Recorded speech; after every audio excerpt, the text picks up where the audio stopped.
आज के वीडियो में कुछ ऐसे बेल वाले पौधे बता रही हूँ जो अभी आप अपने गार्डन में लगा सकते हैं। ये परमानेंट पौधे हैं और इन्हें गमलों में आसानी से उगाया जा सकता है। आप टेरेस पर गार्डनिंग करते हो या बालकनी में, सभी जगह पे ये फिट बैठता है और ज़मीन में तो इतना फैल जाता है कि पूरी बिल्डिंग ही ढक जाती है। इनमें सबसे पहला जो पौधा है वो है क्लैमेटिस का पौधा। ये जो आप पौधा देख रहे हैं ये कम से कम 1000 से ज़्यादा एक गमले में फूल खिले होंगे। इसके फूल ख़त्म ही नहीं होते, लगातार खिलते जाते हैं जून से लेकर के अक्टूबर नवंबर तक। फिर नवंबर के बाद ये पौधा डोरमेंट हो जाता है और फ़ैब मार्च के बाद वापस आप इसे रेडी कर सकते हैं नई फ्लावरिंग के लिए। प्रॉपर सन में रखना होता है इस पौधे को और ये आउटडोर प्लांट है, इंडोर नहीं है। आप मेन गेट पर लगाने के लिए कोई पौधा ढूंढ रहे हैं तो क्लेमेटिस का पौधा लगा सकते हैं, आप अपने गार्डन में लगा सकते हैं। मैंने 8 इंच के कंटेनर में लगाया है और पिछले साल का पौधा है, बहुत आसानी से चल रहा है। अब बात करते हैं फ्रेगरेंस वाले पौधे की। यदि आप ऐसा कोई पौधा लगाना चाहते हैं जिसकी खुशबू बहुत दूर दूर तक फैल जाए तो क्लैमेटिस उसमें से एक पौधा ज़रूर हो सकता है। ये बेल वाला पौधा है और बहुत आसानी से आपके बालकनी टेरेस पर चलता जाता है। डेली वाटरिंग की ज़रूरत होती है और 15 दिनों पर एक बार फर्टिलाइज़ कर सकते हैं। वर्मी कंपोस्ट इसके लिए बेस्ट खाद है, लेकिन फ्लावरिंग के लिए आपको पोटेशियम युक्त खाद देना होगा, जिसके लिए कि आप पोटाश दे सकते हैं या फिर आप बनाना पील और ओनियन पील वाले फर्टिलाइज़र को, जो अक्सर आप लोगों को बताती रहती हूँ, वो दे सकते हैं। दूसरा जो पौधा है ये परमानेंट पौधा है और बहुत आसानी से सालों साल आपके गार्डन में रह जाएगा, कोई एक्स्ट्रा केयर की ज़रूरत नहीं है। और ये है अलामांडा का पौधा। अलामांडा के बहुत सारे कलर्स हैं, हालांकि इसकी डॉफ वैरायटी भी मिल जाती है, लेकिन मैंने लॉन्ग वाली वैरायटी को लगाया है। इसे भी वैसे ही केयर करना है जैसे क्लैमेटिस का करना है। ये जो पौधा आप देख रहे हैं ये है जूही का पौधा। जूही की एक वैरायटी है और बहुत अच्छी खुशबू आती है, बहुत बढ़िया से 6 इंच के कंटेनर में चल रहा है। कम जगह में यदि आप चाहते हैं बहुत सारे बेल वाले पौधे लगाना तो लगा सकते हैं। मेन गेट पर ये पौधा बहुत आसानी से लगता है। ये डबल चांदनी है, यदि ज़मीन में लगाओ तो पेड़नुमा आकृति ले लेता है, लेकिन ये बेल की तरह ग्रो नहीं होता, ये पेड़ की तरह ग्रो होता है। डबल चांदनी की खुशबू भी बहुत अच्छी होती है। यदि फ्रेगरेंस वाले पौधे लगाना चाहते हैं तो आप अलामांडा को छोड़कर जूही, ये डबल चांदनी और क्लैमेटिस तीनों लगा सकते हैं। अलामांडा से खुशबू तो नहीं आती, लेकिन बेल के रूप में बहुत सुंदर लगता है जब आप इसे मेन गेट पर लगाते हैं, बहुत आसानी से फैल जाता है। डबल चांदनी को यदि आप अभी लगा रहे हैं तो इस बात का ध्यान रखेंगे कि ओवर वाटर से इसके पत्ते खराब होने लगते हैं। इनके पत्तों को चमकदार सुंदर बनाने के लिए आप धूप में रखिए। और यदि इसकी कलियां गिर रही हैं, जैसा कि आप लोग ही बहुत सारे लोग कमेंट सेक्शन में लिख रहे थे कि डबल चांदनी की कलियां गिर रही हैं, तो आप NPK 19-19-19 लेकर के 1 चम्मच पानी में डालिए, 1 लीटर पानी में, और स्प्रे कर दीजिए। किसी भी खाद को खरीदने का लिंक डिस्क्रिप्शन में दिया हुआ है। यदि आप लिंक कॉपी नहीं कर पा रहे हैं तो आप टेक्स्ट कीजिए, आपको लिंक प्रोवाइड कर दिया जाएगा और आपको जेन्युइन चीज़ मिल जाएगी। ये बटन रोज़ है जिसे अभी आप गर्मियों में बहुत आसानी से लगा सकते हैं। बटन रोज़ की केयर बहुत ही आसान है, देखने में बहुत ही खूबसूरत लगता है। और गर्मियों में जहाँ सारे गुलाब के पौधे सूखते जाते हैं, लेकिन बटन रोज़ में बहुत अच्छी फ्लावरिंग होती रहती है। अगला जो ये पौधा आप देख रहे हैं ये मोगरे की ही एक वैरायटी है, शायद इसे स्टार मोगरा कहते हैं, तो इसे आप ज़रूर लगाइए। मोगरा एक परमानेंट पौधा होता है और इसकी केयर बहुत ही आसान है। और यदि आप मेरे रेगुलर व्यूअर हैं तो आप लोगों ने देखा होगा मोगरे पर बहुत सारे वीडियोस मैं शेयर करती रहती हूँ। मोगरे की ये दूसरी वाली वैरायटी है जिसे 50 रुपीज़ का भी नर्सरी से ले सकते हैं। यदि पहले से पौधा है और अभी तक फूल नहीं खिले हैं तो चाय पत्ती वाली खाद दीजिए। एक ही चीज़ का ध्यान रखिए, पिंचिंग के द्वारा ही इस पौधे पर दोबारा, तीसरी बार, चौथी बार आप फ्लावरिंग ले सकते हैं। परमानेंट पौधा है। और यदि कोई सुगंधित फूलों वाले पौधे लगाना चाहते हैं तो मोगरा ज़रूर लगाइए। मोगरे की 2 वैरायटी मैं आपको दिखा चुकी हूँ। और जूही जो है वो बेलनुमा बढ़ता है, लेकिन खुशबू उसकी भी बहुत अच्छी होती है। अब एक ऐसे पौधे के बारे में बता रही हूँ जो है अडेनियम, जो परमानेंट कोई पौधे आप लेना चाहते हैं जो बिना केयर के कम पानी में आसानी से ग्रो होता रहे, और इसके बीज भी आप जो बीज तैयार होते हैं उसे लेकर के आप नए पौधे बना सकते हैं। तो अडेनियम आप ज़रूर लगाइए। अडेनियम में फ्लावरिंग का ही समय है, और यदि अडेनियम में फ्लावरिंग नहीं हो रही है तो DAP और पोटाश जैसे खाद को दे करके बहुत आसानी से आप एडेनियम में फ्लावरिंग ले सकते हैं। परमानेंट फूलों वाला पौधा है, प्रॉपर सनलाइट में रखना है और देखने में बहुत ही खूबसूरत लगता है। अगला जो पौधा है ये बेल वाला पौधा है, और ये है रात की रानी। रात में ही इसके फूल खिलते हैं और खुशबू बहुत ही तेज़ होती है। यदि भारत के 10 सबसे खुशबूदार फूलों की बात की जाए तो रात रानी इसमें से ज़रूर एक पौधा होगा। रात रानी रात को ही खिलता है और कटिंग से आसानी से ग्रो होने वाला पौधा है। अभी आप नर्सरी से ले सकते हैं। ये बेलनुमा आकृति ले लेता है और पेड़ की तरह भी ग्रो होता है। यदि आप इसमें धागा या कोई चीज़ बांधकर ऊपर ट्रेलिस से बांध देते हैं तो ये बेल की तरह भी ग्रो हो जाएगा, और यदि ज़मीन में आप इसे लगाते हैं तो पेड़ की तरह बहुत आसानी से ग्रो होता है। अगला जो पौधा है यह है नाग चंपा। नाग चंपा एक परमानेंट पौधा है, और इसके फूल जब एक बार खिलते हैं तो 3-4 दिनों तक ऐसे ही रहते हैं। बहुत ही खूबसूरत लगता है देखने में, और पेड़ की तरह यदि किसी पौधे को छोटे कंटेनर में ग्रो करना चाहते हैं तो नाग चंपा ज़रूर लगाइए। सर्दियों में इसे ट्रिम कर दीजिए और फिर गर्मी में फैब के बाद आप इसे रेडी कर सकते हैं नई फ्लावरिंग के लिए। आप गुड़हल लगा सकते हैं। अभी हिबिस्कस की किसी भी वैरायटी को लगाया जा सकता है, लेकिन हाइब्रिड में थोड़ी कम फ्लावरिंग हो रही है। नवंबर के बाद ज़्यादा फ्लावरिंग होती है, लेकिन मैं जो दिखा रही हूँ ये देसी वाली वैरायटी है, और देसी में बहुत ज़्यादा फूल खिल रहे हैं। ज़मीन में ये पौधा पेड़ नुमा आकृति ले लेता है, और गमले में भी बहुत आसानी से, छोटे गमले में डेली के 10-12 फूल तो आसानी से खिलते रहते हैं। गुड़हल को कौन सी खाद देनी है इसके लिए कई सारे वीडियोज़ मैं एवरग्रीन वाले चैनल पर शेयर कर चुकी हूँ, जो आप जा कर के देख सकते हैं। इसके लिए आप एक चीज़ ध्यान रखें कि कम धूप में ये पौधे सरवाइव नहीं करते हैं। धूप इनके लिए 5-6 घंटे की ज़रूर चाहिए। अगला जो पौधा है ये है मॉस रोज़। मॉस रोज़ की ये हाइब्रिड वाली वैरायटी है, इसमें देसी वैरायटी भी आती है, और इसी से मिलता जुलता पौधा पर्सलेन भी होता है।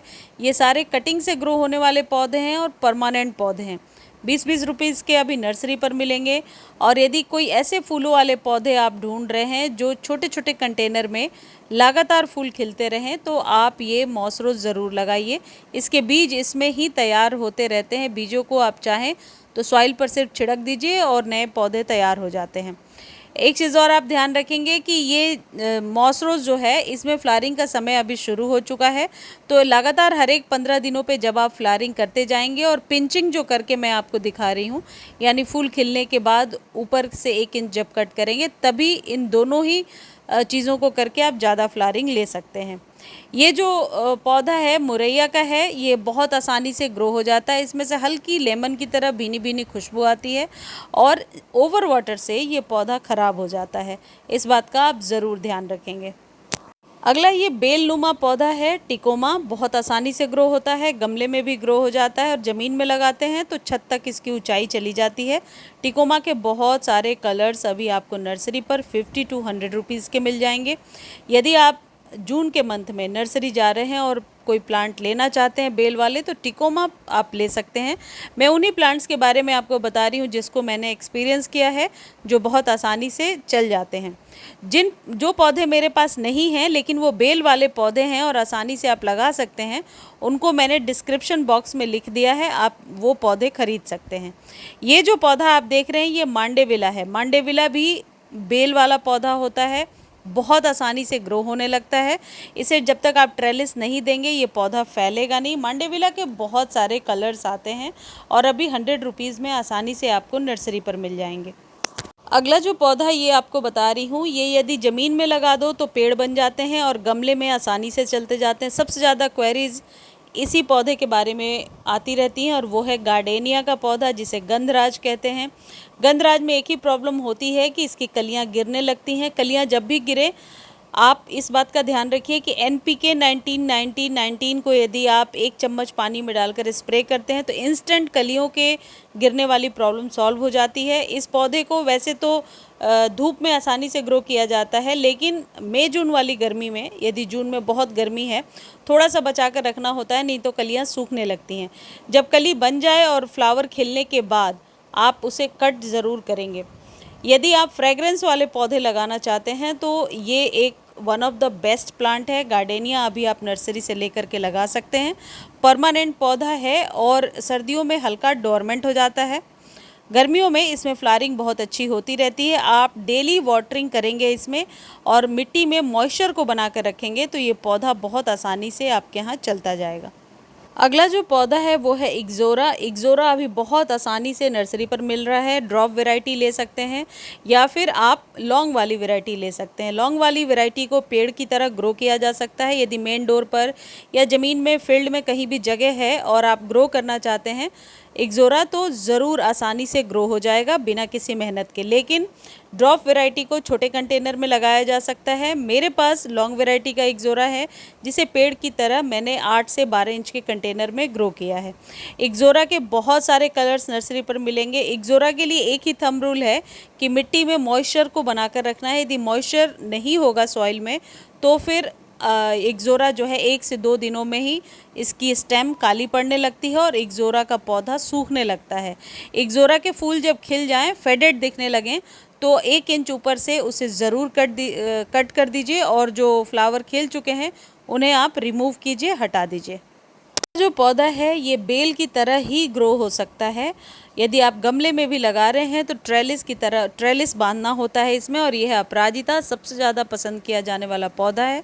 इनमें से कई सारे पौधे ऐसे हैं जो वास्तु के अनुसार अपने घर में लगाना ज़रूरी है, जैसे पारिजात हो गया, अपराजिता हो गया, और ये पौधे भगवान को भी ये जो फ्लावर हैं ये भगवान को भी चढ़ाए जाते हैं।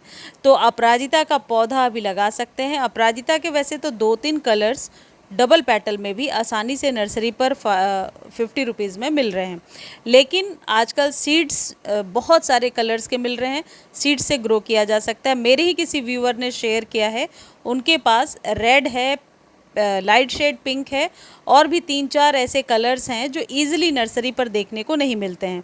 तो इसे बीजों से ग्रो करना है तो अभी बरसातों में बहुत आसानी से आप ग्रो कर सकते हैं।